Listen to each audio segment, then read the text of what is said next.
thinking better and thinking together about life's most important issues. A place to finally meet in the middle, to think freely and reasonably about the big questions of life. This is Thinker Sensitive.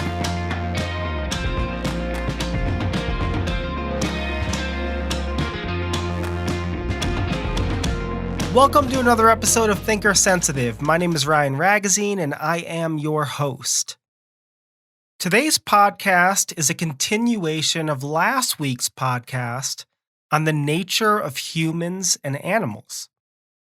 Are humans and animals different merely by degree, like in the way that an ape is higher or greater or more developed than, say, a chicken?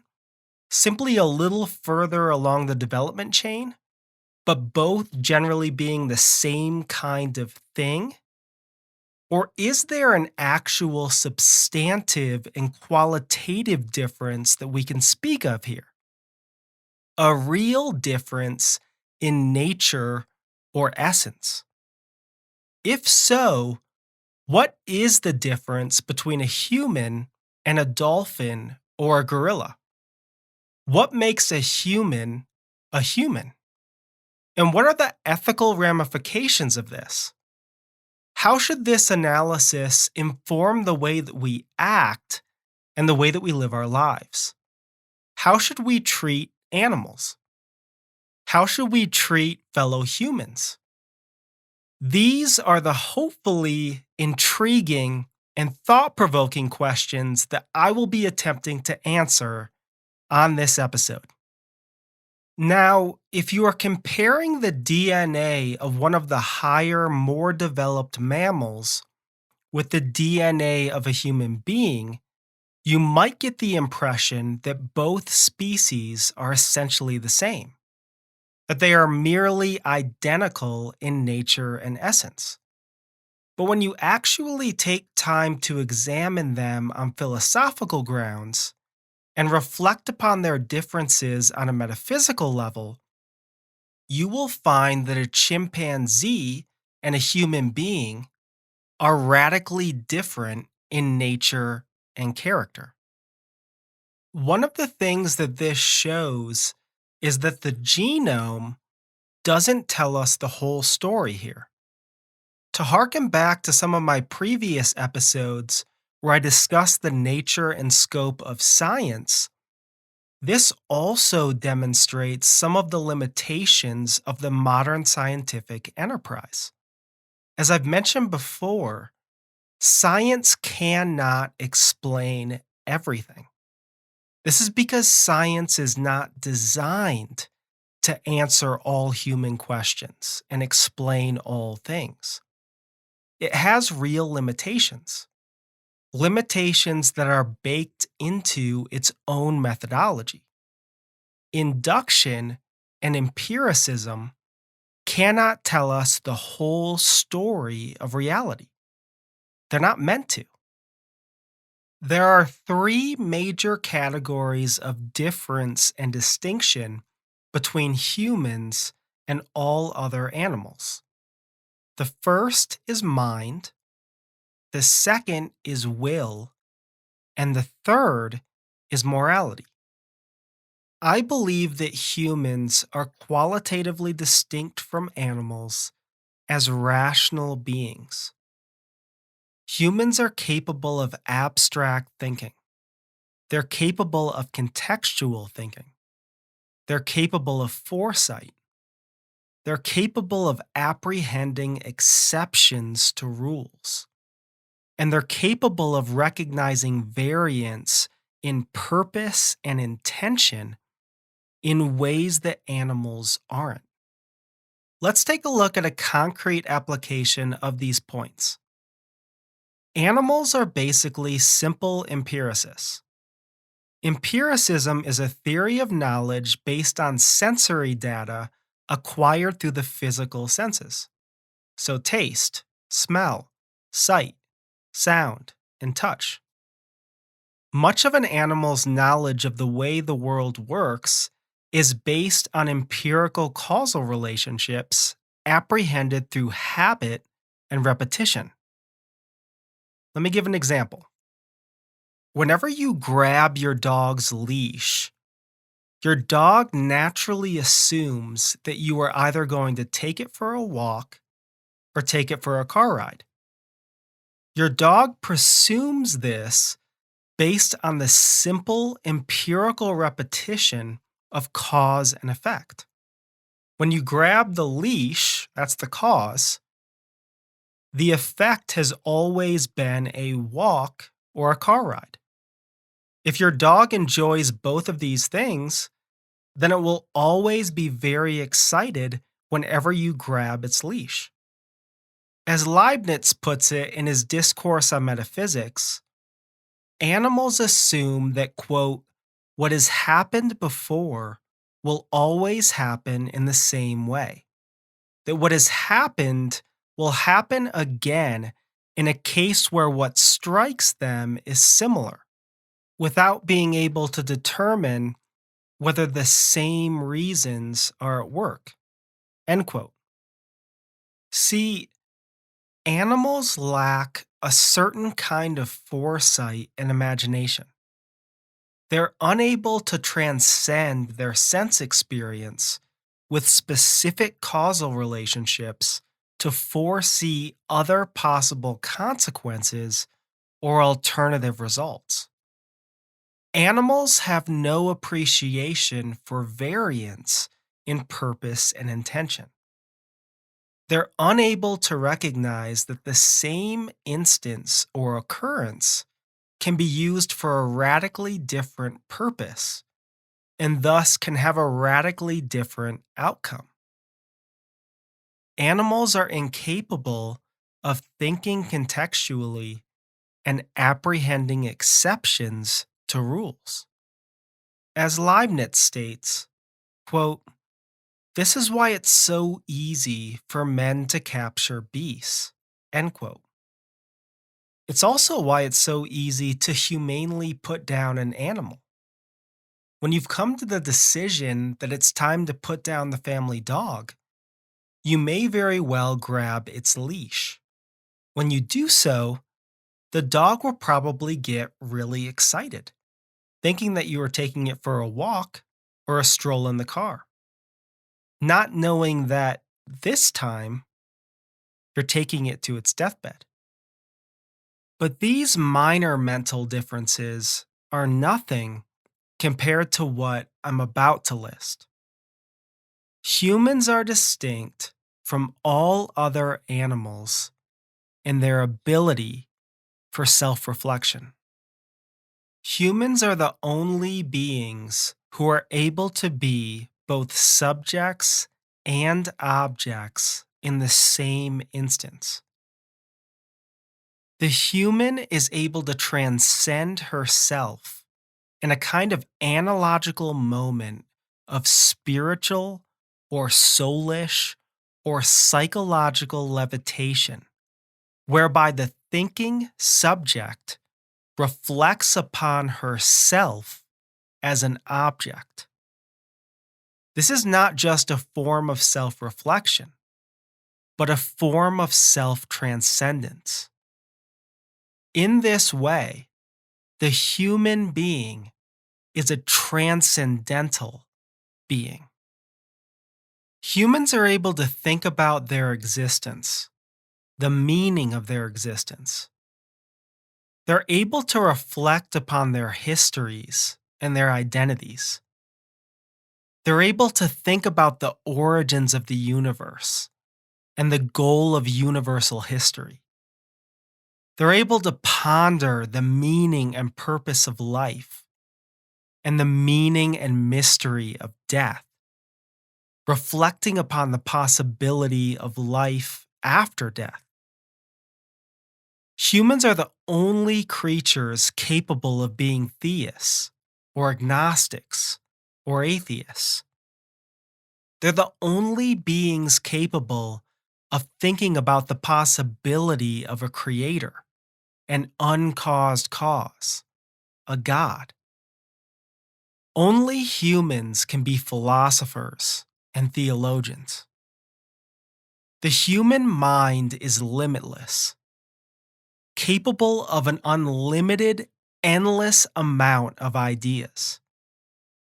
It is a window into the infinite and the absolute, reflecting eternity itself. I believe that humans are also qualitatively different from animals in the transcendental nature of their freedom. Humans are capable of transcending biological and chemical determinism, evolutionary development, survival instincts for self and progeny, instincts of procreation, and nature itself in an act of pure will. Whereas animals act in accordance with their natural programming, humans can transcend their programming through novel and creative action. Whereas animals are locked into a cycle of cause and effect, caught up in an endless causal chain, humans are able to liberate themselves from the bondage of past present causation in order to create novelty in the future. Humans are creators, capable of creative activity that transcends the natural conditions and purposes of their physical environment. Yes, it is true that some of the higher developed animals and primates are capable of a limited and conditional expression of creativity. Some apes and gorillas, for example, are able to pick up a stick from their natural environment and use it to gather ants for food. This is really cool. But the creativity of humans is qualitatively different. Humans can gather sticks and thistle and kindling, rub them together over a long period of time, and produce a flame and make a fire, transcending the natural conditions of their environment by creating something entirely new and novel and different. The ape, as relatively intelligent as the ape is, cannot transcend the conditions of its environment and the conditions of its natural programming.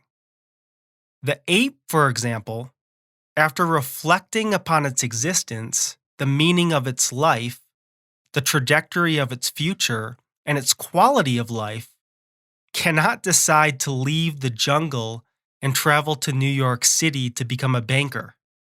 The ape is incapable of such imagination and creative action, incapable of transcending the conditions of its environment.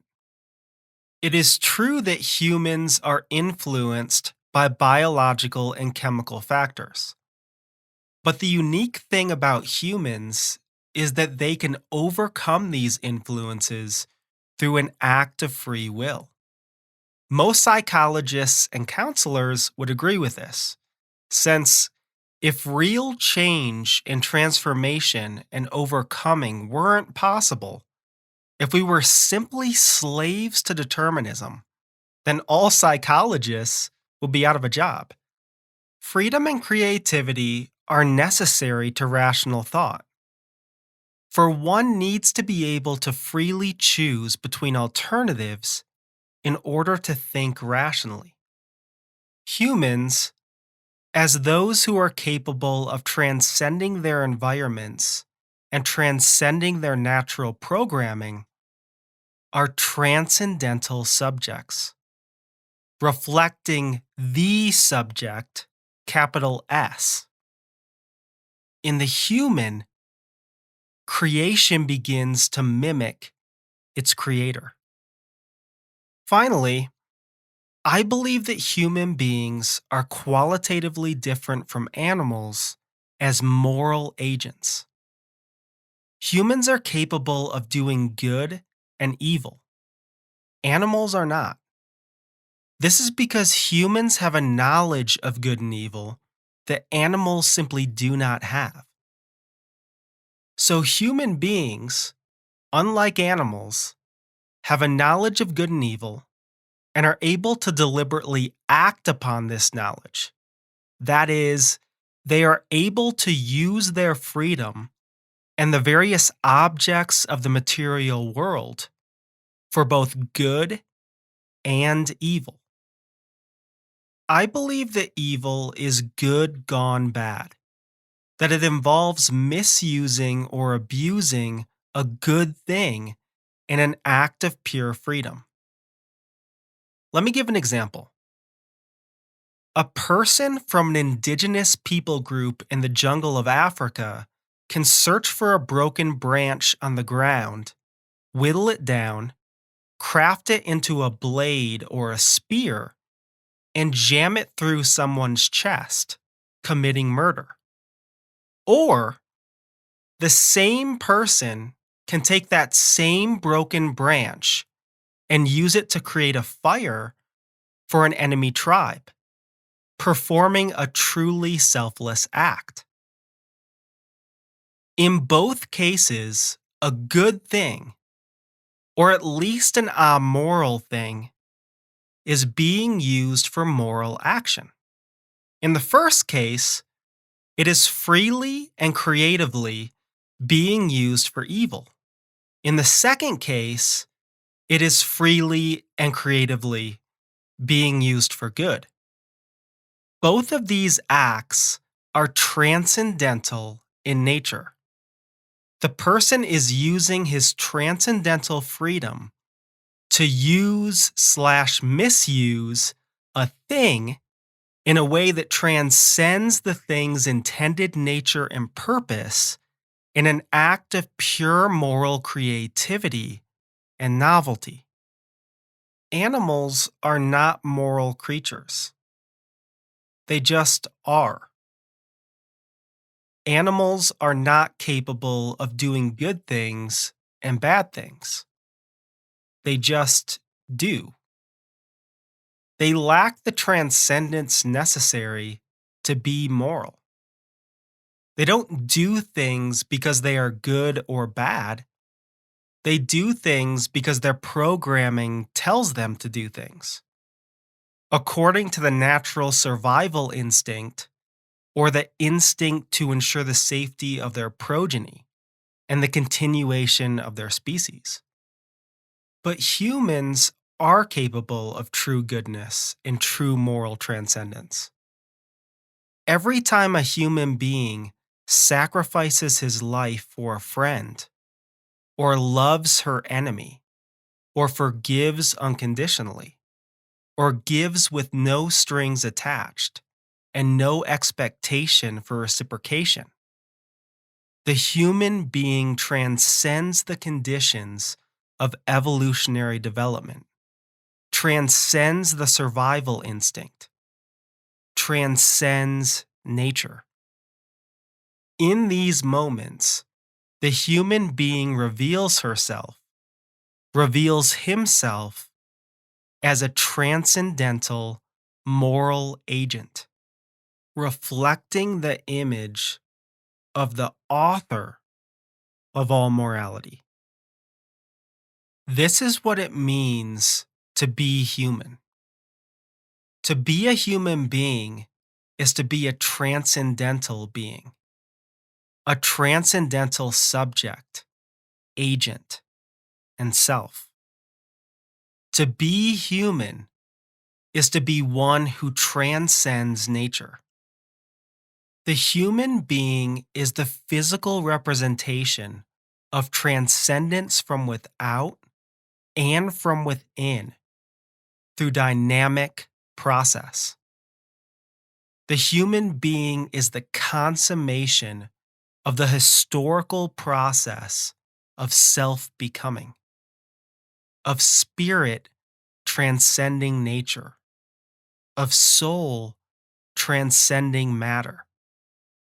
The history of Homo sapiens represents the emergence of the divine in world history, the union of material and soul, spirit and body in time, a prolepsis, a preview, an anticipation of incarnation. The Logos made flesh. For as it was said long ago, in the beginning was the Word, and the Word was with God, and the Word was God. He was with God in the beginning. Through him all things were made. Without him nothing was made that has been made.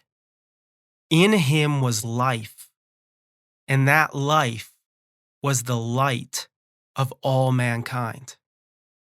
The Word became flesh and dwelt among us. I've laid all of this out in a very philosophical manner, using heavy and complicated and abstract metaphysical jargon verging on being esoteric. I've done this deliberately because I think that philosophy explains theology and leads to religion.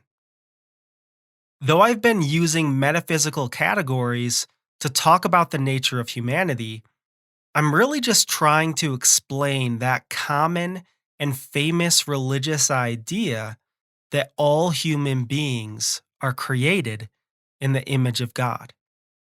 On a philosophical level, this is what that basic religious proposition means.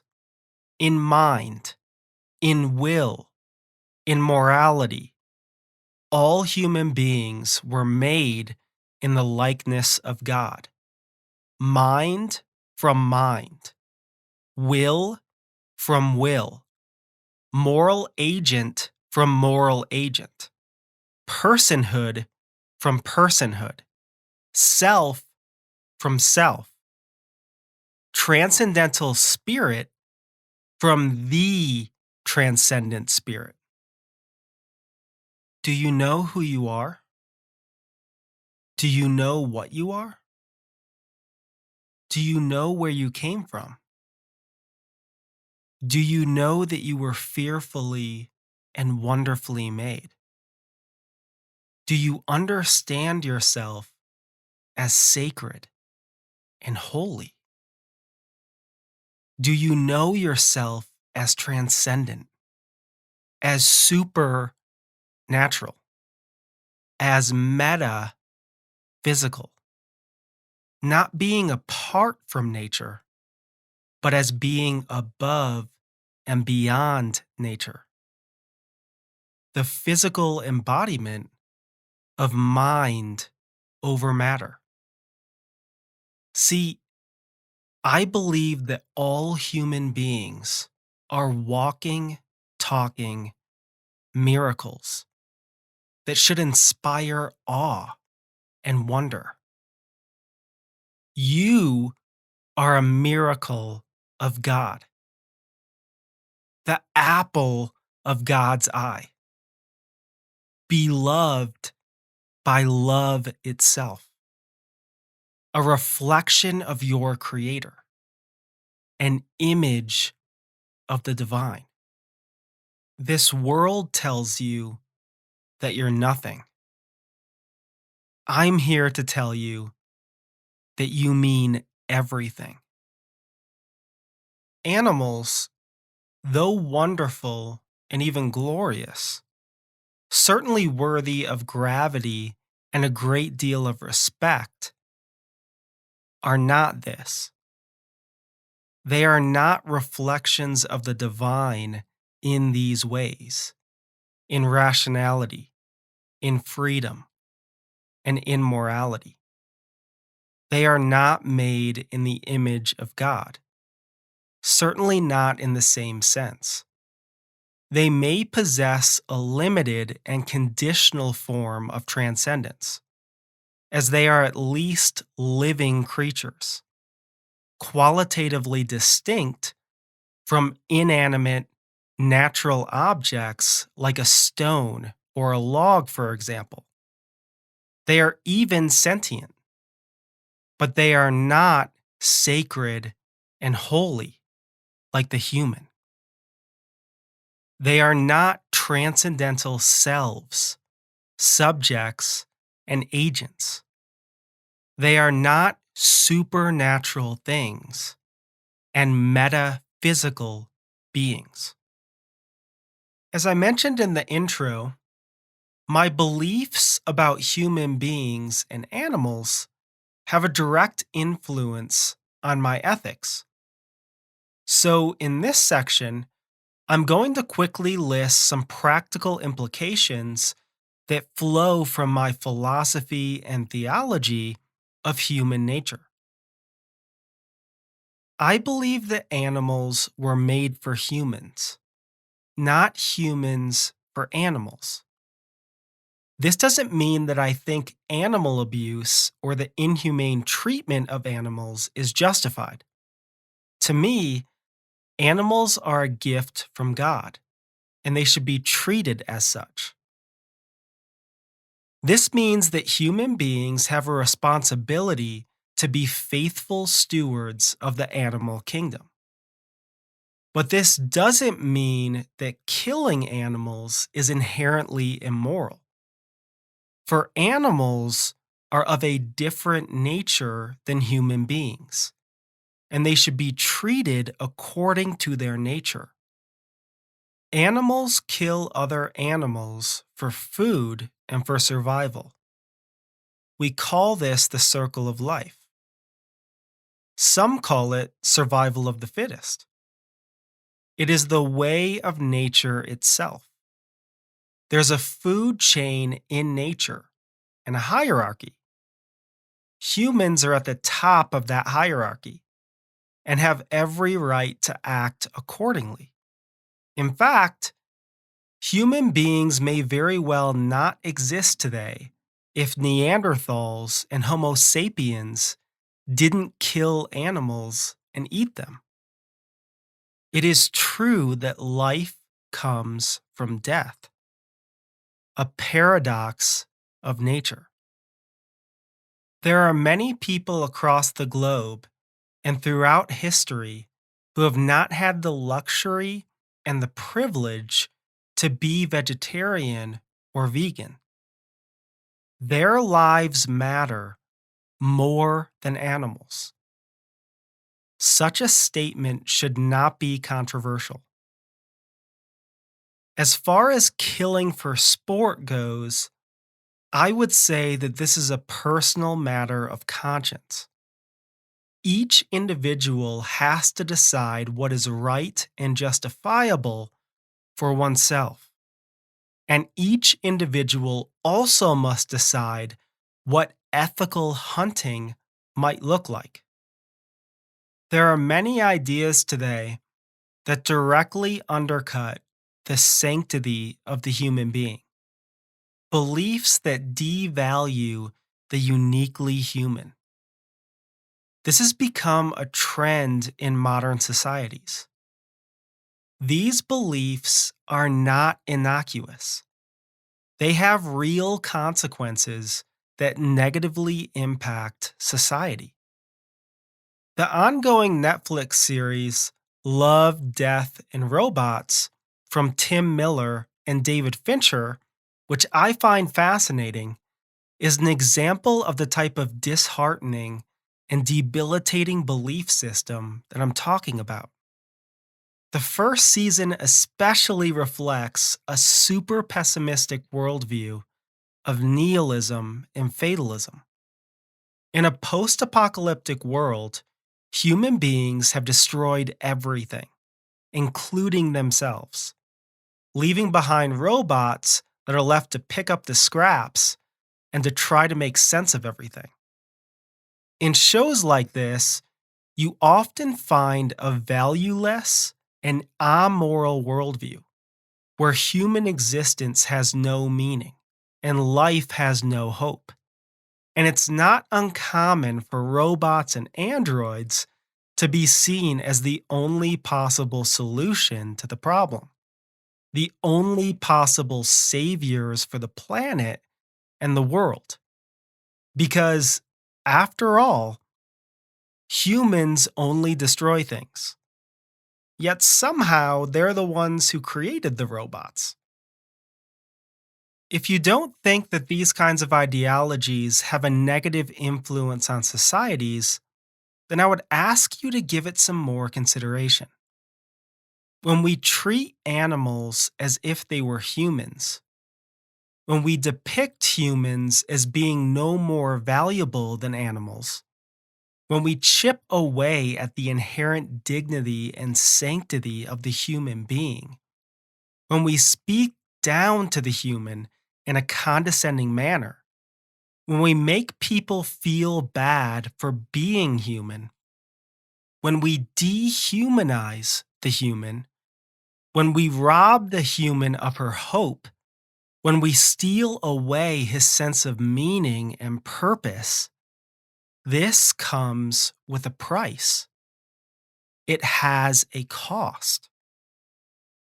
I think you see this most clearly in the younger generations today. Generations that seem to be without a sense of identity, a sense of meaning and purpose, a sense of value and worth, and a tangible hope for the future. Now, you can certainly blame some of this on the corruption of human beings, on humans not being faithful stewards of nature and the environment, on humans, in essence, destroying the planet and participating in their own destruction. But I believe that there is always reason for hope, and that without hope, life ceases to be worth living. People understand this. Maybe this is why the suicide rate has spiked dramatically amongst young people. Maybe these reductionistic, nihilistic, and fatalistic worldviews have damaged the human spirit. Maybe it's a self-fulfilling prophecy, speeding up the process, the destruction of the planet and the human race. Though humans may be capable of destruction, they're also capable of creation. Though humans are reflections of nature, they are also reflections of the divine. The same transcendent spirit that created novelty in the history of Homo sapiens can produce a novel and creative future for the history of mankind, defying mere past-present causation by opening up a surprising and indeterminate future. The birth of humanity was a novelty. The salvation of humanity will also be a novelty. The direct creative act of the spirit of novelty and the spirit of the future. Thanks so much for listening. This episode and all episodes of Thinker Sensitive are available on thinkersensitive.com, Apple Podcasts, Spotify, and more. Subscribe on your favorite podcast app today to listen to more thought-provoking content from Thinker Sensitive.